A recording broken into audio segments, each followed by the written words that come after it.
was walking along TikTok Avenue when I stumbled across this picture. UOMA Beauty founder dead at 38. This was so shocking that someone at 38, so young, had died. And what also struck my attention was her high cheekbones, her beautiful brown skin, but her name, UOMA. And something told me intuitively that this must be a Nigerian name. And after further investigation, I was proven right. It was said that this woman was found unresponsive on her patio. But that was not all. This was while she was in litigation with her company that was stolen from her. The Los Angeles County Medical Examiner report listed her death as deferred, meaning that the investigation is ongoing. This seems very suspicious. We will walk down the rabbit hole, but before we do and go any further, let's find out about who this lady was. Hi, my name is Sharon and I'm the founder of UOMA Beauty. And if you're a Black business owner, then you better watch this. So here's my advice to you. Be resilient, do not give up, and always show up. Wake up every day and turn up, and you never know where you could go. Sharon Chuter was born in Nigeria and she worked with numerous makeup brands, among them being L'Oreal, LVMH, and most recently Benefit Cosmetics. She even convinced Revlon to sell directly to Nigeria. She founded UOMA Beauty in 2019. Now, part of what motivated her in creating her own line was due to the exclusion of women of color and their shades from so-called mainstream beauty and the lack of representation. Inclusivity and diversity were very important to her mission. But what also makes Sharon a shining star was not just her flair for cosmetics and her ability to build a very successful company valued at $50 million. It was also about social responsibility. In June of 2020, she launched Pull Up or Shut Up. This was an initiative calling on beauty companies and corporations to publicly release data about racial diversity in the workplace, including leadership roles. Good morning. Now, over the last few days, we've seen something that's never happened before, with brands and corporations publicly showing support for the Black Lives Matter movement, including making huge donations as well as going Black yesterday. And for this, we thank you. However, to at this point still be absolving yourself of the role that you have played and continue to play in the marginalization and oppression of Black people shows that a lot of these efforts may just be PR stunts. Now, what we need to do is ask these companies over the next 72 hours to release the number of Black people they have employed in corporate roles as well as leadership roles. You cannot say Black Lives Matter publicly when you don't show us Black Lives Matter within your own homes and within your organizations. For 72 hours, please hold off your spend until your favorite brands release this number. Black people make 13% of the adult American population and only 8% of corporate roles. And when you get into management roles, only 3.2%. When you get into CEO roles, of all the Fortune 500 companies, there are only 4 Black CEOs in there. You think about this. What does that result in? The average white household has an income of $171,000. The average Black household has an income of $17,000. So these corporations who are the gatekeepers of jobs have starved us for the longest time. They've pushed us out, they've oppressed us, and they've marginalized us by doing nothing and staying silent, which is exactly what is happening even in this moment, where they are telling their followers and their consumers to look at themselves and how they have contributed to this problem. Yet, they remain silent on what really matters.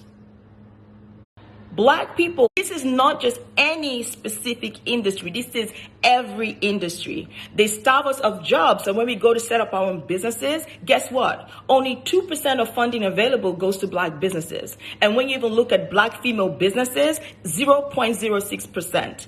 The average Black woman setting up her business gets $42,000.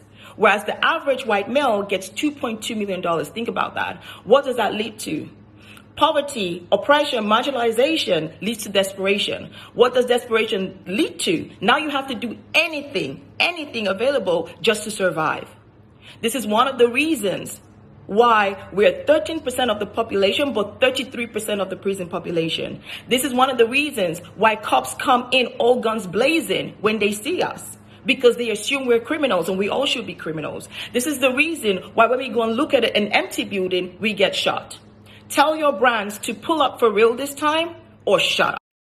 So you see, Sharon was a force. She went in the face, boldly in the face of powerful conglomerates demanding transparency. Those were very bold moves, noble. But could some of this be what led to her demise? So, what happened to Sharon? In 2023, Sharon stepped down as CEO of UOMA Beauty. She resigned from the board. She cited health concerns and burnout as a major reason. At one point, she even reported that she had lost as much as about 15, anywhere from 10 to 15 pounds in a week, and there were great concerns. However, she remained shareholder, creative director, consultant for certain products, and campaign work. But not only did her health take a turn down, so was her career. After stepping back, there was a period of unrest. Issues about ownership, how the company was being managed in her absence, and a lawsuit she filed in 2025 against MacArthur Beauty LLC, BrainTrust, and Settle Funding. The lawsuit alleges the brand's assets were improperly sold and transferred, and she was pushed out during medical leave. Now, here's a summary of the allegations.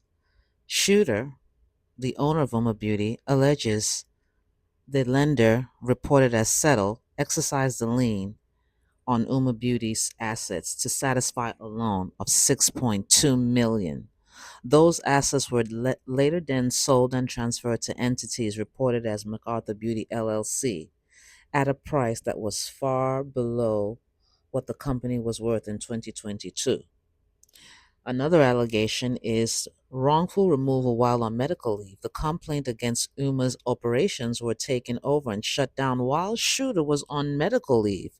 She was expected to return back in July of 2023, and that Brain Trust and others pushed her out of her operational roles.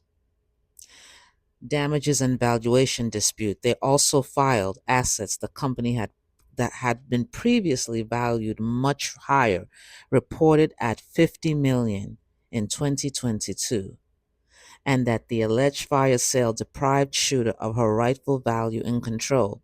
The suit seeks remedies for the alleged improper transfers and damages. And those involved are reported to be MacArthur Beauty LLC, Brain Trust, and Settle Funding LLC. 6 months into her lawsuit of 50 million, a company valued at $50 million, Sharon Chuter was later discovered on her patio, unresponsive, and later pronounced unalive. Now, there are two things I want to focus on right now.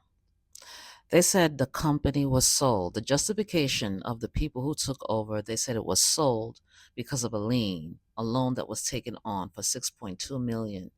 But the company was valued at 50 million. Why would you do that? And even if that's the case, they said that this left her with nothing. Why would you purposefully do that? Ladies and gentlemen, this sounds like nothing but sheer and utter sabotage, purposeful destruction of this woman's company. I also suspect foul play. Nothing about this seems right. It seems that a lot of sinister things happen.